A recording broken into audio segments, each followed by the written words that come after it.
Amannya nze Ssentongo Ebo nga ndi munnamateeka w'omwami Mr. Musale Moses Bebekul ne munnange munnamateeka bamuyita Bwangu Jackson. Ekivudde munda kigambibwa nti mwe mwagaana okukkaanya okuteesa ensonga zino zikugerebwa kkooti. Engeri gye twajja mu kkooti tujjayo n'akapula twali tusuubira okuwandiika okuli ffumu okututuukirira batubuulire lunaku lwa ekitasobola kubaawo wabula omukulu Alex yantuukirirako ku mubbala ssaawa nga 8 ng'anywedde namu atusobola kumuwamu tetusobola kupapula kyetutuuka ku kituufu.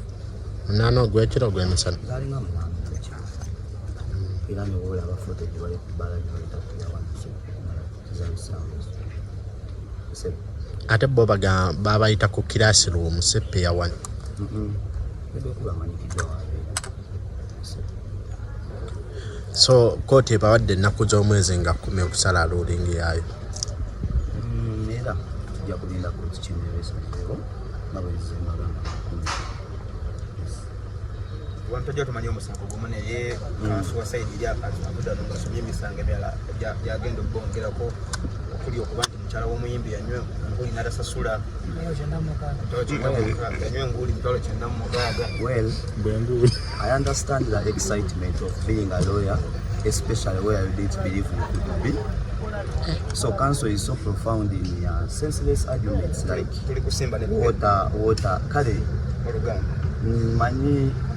manyi wekiwulikika akabuguumirirako okubeera lawyer naddala nga wali tosuubirwa. Counsel mumanyi nnyo mu debates zino eza water is better than fire. Kati bino ebintu bisukkako awo bya copyright biriko etteeka.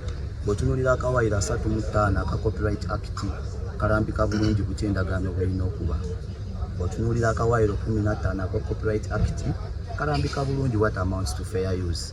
Bwewaawo n'akawaayiro 48 aka copyright act nako kakulambika bulungi singa oba tukoze biri. N'obuwaayiro obw'enjawulo kuli 54. Yes, so kati ffe tugoberera tteeka tetuli ku water is better than fire. Kirayanti wo yakozesa Alex Mwangi mu video n'atamusasula era mumanja milioni 3.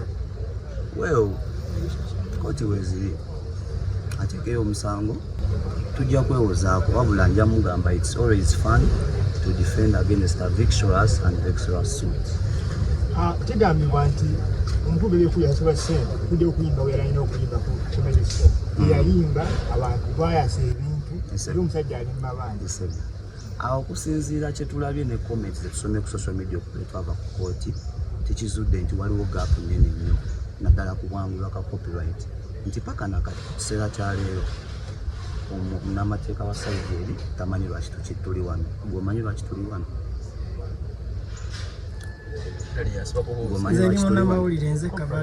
Oze kabalinga ki?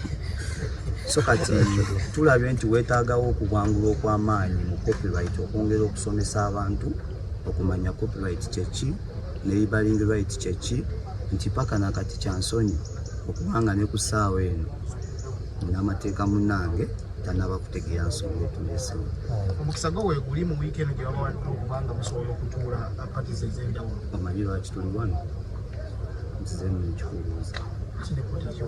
Anti kkooti egambye ennaku z'omwezi na 10 eginaawo ensalawo yaayo twa proceedings by affidavit evidence bataddeko ennewozaako yaabwe naffe tuteekamu ennewozaako yaffe so tulina ennaku z'omwezi nga 10 kkooti tulabe kyesalawo. Lwaki kkooti egawadde ruling kikulagiramu kitwalemeganyiddwa okukola ki?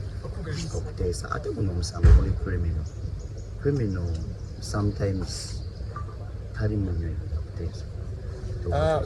Kanso tubadde tusaba otulambulire ensonga entuufu lwaki tuli wano kuba abantu abasinga ffe tumanyi nti tuli wano olw'ensonga nti Bebekul teyayimba ku Comedy Store.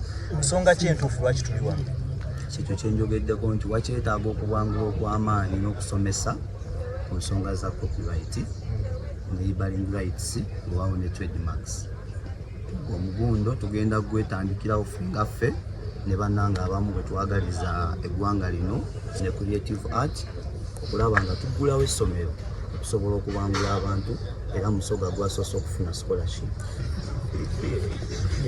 Nika kati bino ebigambibwa nti tiyayimba comedy store era omusajja ali mu mabanja mutuuseewa n'okusootinga bbiiwe ne miliyoni omuyimbi gye yagenda nayo yadduka naye ku Well, nga bwe nkugambye tetunaba kufuna kuwandiika kwonna ku official kabeere kooti netuyita okuba nga twadressinga issue eyo ne bwe tunaaba tuwandiikiddwa tujja kwewozaako bafana baffe. So munno ow'oludda luli avuddeyo n'ategeeza nti kirayanti wo yali ku bbaala ne mukyala we n'anywa ebyokunywa n'atasasula n'avaawo nga atasasudde ebintu bingi ebyamenyebwa mu kifo olwo olunaku expenses ezo eza mukyala wa kilayanti we obutasasula zonna zagenda ku Alex Muhangi era nga zibalirirwa mu mitwalo 9 kudda waggulu. Ebintu ebyamenyerwa biri mu ssente nnyingi nabo ze batasobola kubala.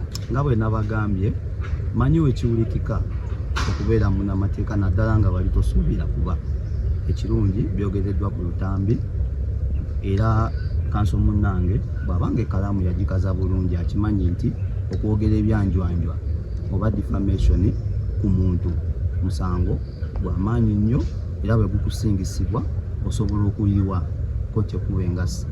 So kati ebigambo ebyo ojja kunfunira kiriipu eyo ne Zuwena naye muntu tali nnyo part of these proceedings wewaawo naye kati akoleddwako omusanga ayogeddwako ebyanjwanjwa era bwe biverifyingibwa nga kituufu yali teyasasula tujja kusasula naye bwe biverifyingibwa nga abadde yasasula n'amateeka waffe ajja kwegattako ku munne wali bw'abadde ayimiridde okutwaliza wamu byanjwanjwa. Singa tuverifyinga nga yali tasasudde sente zo tujja zisasula naye singa biverifyingibwa nga yali asasudde n'amateeka ajja kwegattako ku kilayanti we bayimirireko wali. Okkiriziganya ne kanso munno nti awo mukyala Zuwena alina ebyokunywa bye yanywako ku olwo olunaku mu ekyo ekifo.